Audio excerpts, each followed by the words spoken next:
All right, sports fans, how's everybody out there doing?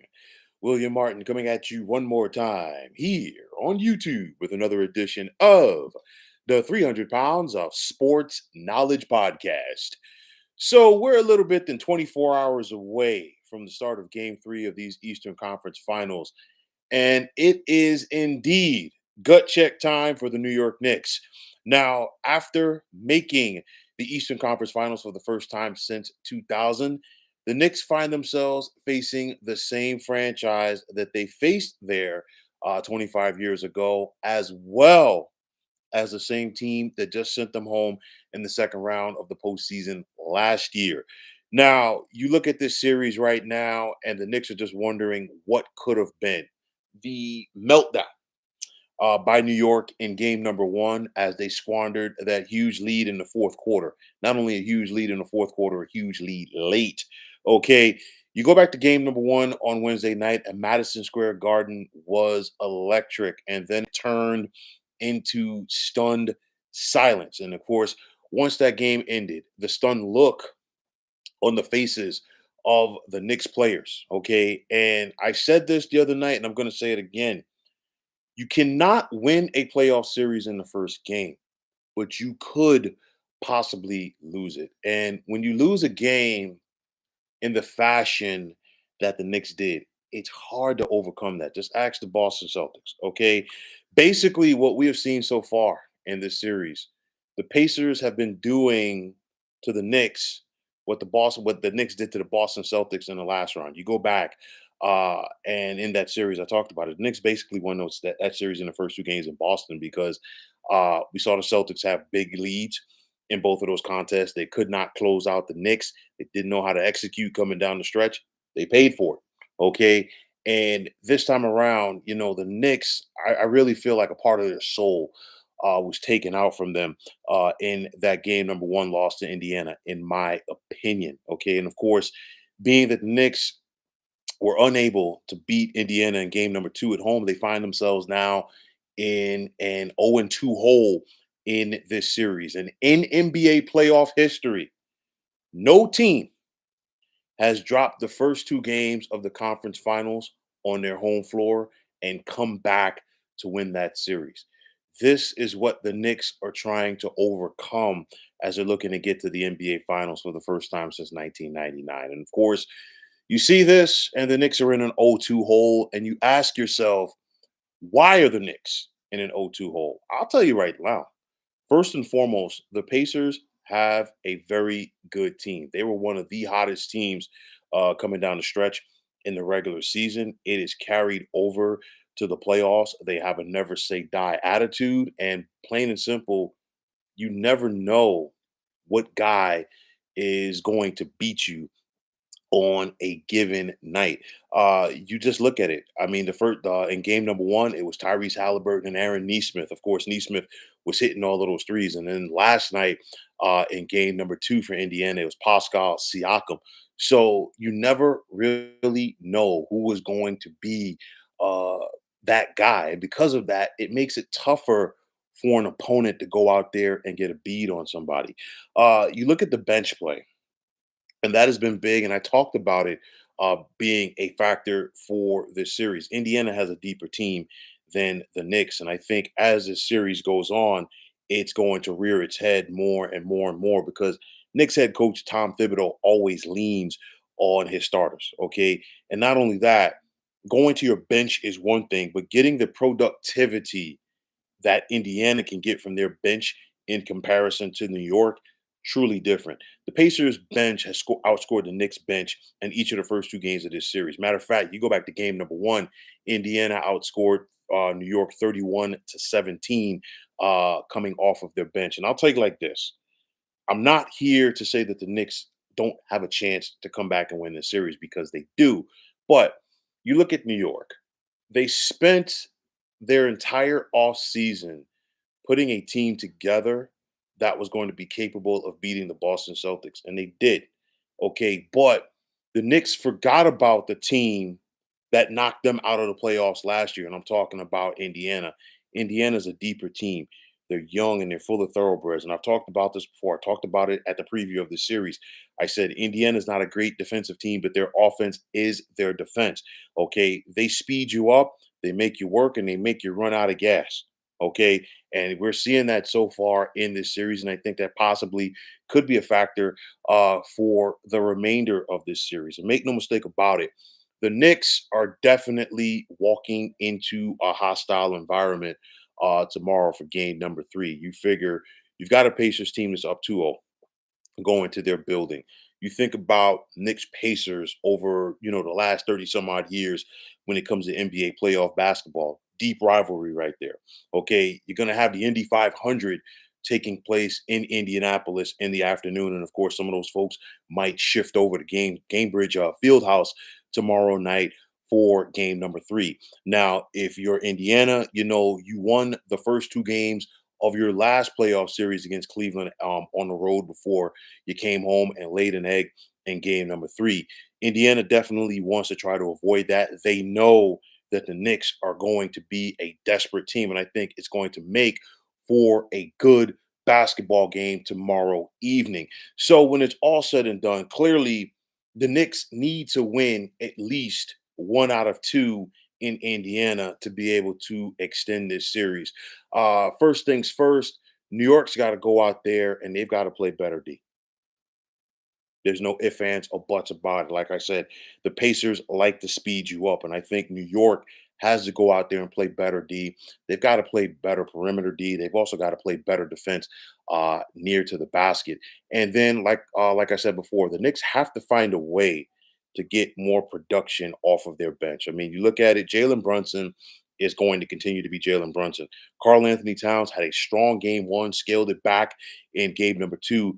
They're going to need those two guys to be on point for the remainder of the series. I get it, but they're going to have to get some productivity out of their bench as well if they're going to get back into the series. Another big thing for me, will Knicks head coach Tom Thibodeau be able to make some adjustments? And that's going to be important because when you think about Tibbs's career as a head coach, he has never been one who has been known to make adjustments. And you look at this series so far, it's only 2 games in, but Rick Carlisle, another veteran head coach, a veteran head coach who has an NBA championship on his resume, is out coaching Tom Thibodeau right now. Matter of fact, he's running laps around Tibbs, in my opinion. So you look at it, when these two teams met last year in the second round, we saw Indiana drop the first 2 games at Madison Square Garden. Matter of fact, Indiana had leads in those games.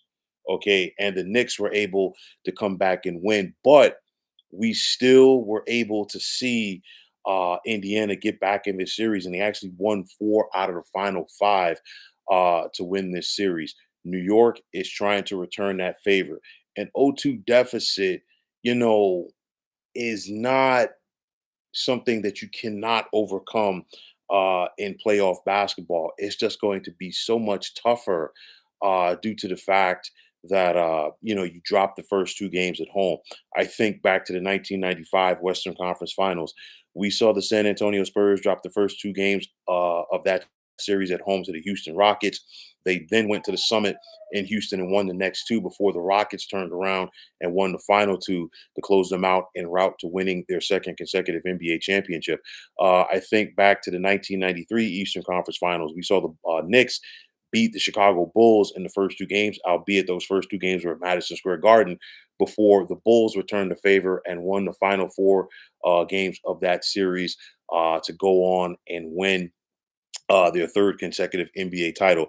Nonetheless, the Knicks definitely are going to be up against it as they try to return this favor. I'll tell you like this, and I'll leave you with an interesting tidbit here. In the long franchise history of the New York Knicks, they have never dropped the first 2 games of a playoff series and come back to win that series. And on the flip side, for the Indiana Pacers, they have never won the first 2 games of a postseason series and gone on to lose that postseason series. So, of course, history is in the favor of Indiana if that is the case. And if you are New York, you are definitely facing an uphill battle. It's doable, yes, but the Knicks have to play better. And I think if you're a Knick fan or you're a Knick player or definitely a Knick fan, It's probably the same syndrome that the Boston Celtics had. You go back to that series last round, and if you're the Celtics, if you're probably feeling like you outplayed the Knicks in those first two games, but you still found yourself down 0-2 going into game three on the road. And that is where the Knicks find themselves at right now. They did everything right for the most part in game number one, except they didn't close out the fourth quarter. They didn't play good D coming down the stretch, you name it. And the same thing could be said for game number two. Game number two, they were in chase mode trying to catch Indiana for the bulk of that game, could not get over the hump. And then, of course, the rest is history. Lord for what is going on? Happy Saturday to you as well.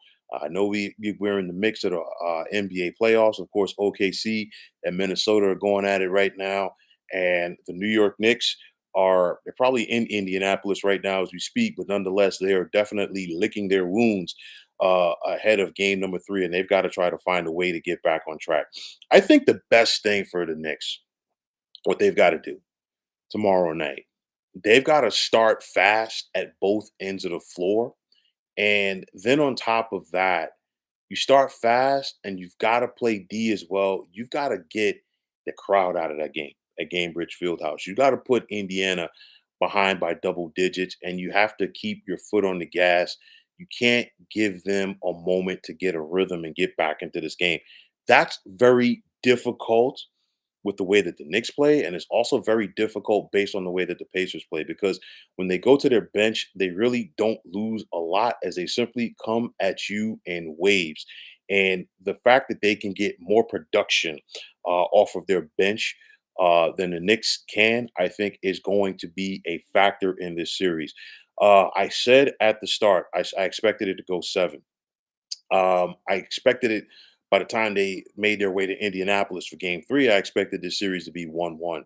That is not the case. And of course, if you're Indiana, I'm not going to sit up here and say that the Pacers are playing with house money because you want to keep your foot on the gas. You don't want to give the Knicks life. And that's just why I think game number three is so critical for both of these teams. If you're Indiana, you want to put the Knicks on life support. And if you're the Knicks, you want to get back into this series and you want to give the Pacers something to think about. Right now, so far, the Knicks have not done that because, again, going back to game number one and the way that the Knicks jumped out and the way that the Knicks are dictating things, that should have been a game that was in the bag, and it should have sent the Pacers back to the drawing board. But nonetheless, as bad as things were for Indiana, they still came out of there the victors. And then, of course, like I said before, in game number two, it's going to be interesting to see how the Knicks respond on the road right here. We're going to see how mentally tough this team is and if they're going to be able to get over that hump. You're saying Cat is the mismatch, or I feel, or am I missing something? Listen, I've been saying this about Carl Anthony Towns for years. When Carl Anthony Towns plays close to the basket, there's really not a big in the NBA that can slow him down. And I think they need, in my opinion, the Knicks need to do more inside outing with Carl Anthony Towns and Jalen Brunson. They need to get him down on the block more, let Brunson drive to the basket, let Brunson dish, you name it. That would be an adjustment that I would make. Cat's a guy, he can knock down the perimeter shot, and sometimes when he gets into the mode out there, he really sits out there. Okay. And that's something that the Knicks had with the forward that they just traded for Carl Anthony Towns last year and won Julius Randle. But I think they've got to make some type of adjustments if you're in New York because you can't do what you've been doing and expect to come back and get into this series and win. You spotted this team two games, and I'm saying spotted, and I'm not trying to downplay Indiana because, like I said before, the Pacers are a very good team. But if you're the Knicks, you got to find a way to do something better. Like I said before, playing D is going to be a big thing. Unfortunately for Cat has never really been known as a defender. Okay, so if what are you going to do if you are the Knicks from that position? But again, Miles Turner's no slouch, you know, in that front court for Indiana. They come at you in so many different ways. Like I said before, you got Neesmith. you've got Miles Turner, you've got Halliburton, you've got Siakam. So it's kind of like, you know what, pick your poison. You're saying Tibbs is not an adjustment coach. You're rolling with Indy. That's going to be a big factor right there, because and honestly, I picked the Pacers at the start of the series to win, and I said it was a real toss up because I felt like the Knicks were going to have some momentum coming off of that series against the Boston Celtics. But nonetheless, the adjustments and not getting a lot of productivity off of your bench in comparison to Indiana, that's a big factor right there. If we're talking about a scenario where Indiana wasn't getting a lot of production off of their bench, okay, you know what? That's something that could work in the favor of the Knicks. But the fact that Indiana can go to their bench, get so much productivity, still keep the ball rolling out there and do what they do, you know what? Advantage Indiana in that scenario. So, like I said, the Knicks definitely have their hands full as they want to try to go out there and win 4 out of the next 5. Easier said than done. You always want to try to go out there and shock the world and make history. Like I said, the deck is stacked against the Knicks, but let's see how New York responds for game number 3. But folks, that's going to wrap it up. And as always, I want to take this time out to thank each and every one of you for checking out the 300 Pounds of Sports Knowledge podcast here on YouTube. Lord Anden for, like I always say, my man, definitely appreciate you chiming in. Definitely appreciate the support. And for everybody else as well, if you like what you heard on this podcast, please feel free to hit that like button as well as subscribing to this channel. Always appreciate it. I'm going to be coming at you for the remainder of this NBA playoffs. I got a lot of takes to talk about on here, on Instagram, on Twitter, through the shorts, you name it. So definitely stay tuned to this channel. I'm basically ahead of myself with what I was going to talk about because if you're on the X, check me out at 300 Pounds of Sports. And like I always say, if you follow me, I give you that follow right back. That also goes for Instagram, as you can check me out at 300 Pounds of Sports Knowledge. And you could also check us out on Facebook at the Sports Depot 365. And as far as I'm concerned, it's one of the better sports debating sites going on social media. Definitely have some stuff to talk about throughout this Pacers Knicks series. Definitely going to have some more to talk about with the Timberwolves and the Thunder. Let's see if Minnesota can make this series interesting tonight on their end as well. But nonetheless, fine folks, until the next time, my name is William Martin. I'm signing off and I'm saying thanks once again for tuning into the 300 Pounds of Sports Knowledge podcast here on YouTube. Be well, everybody.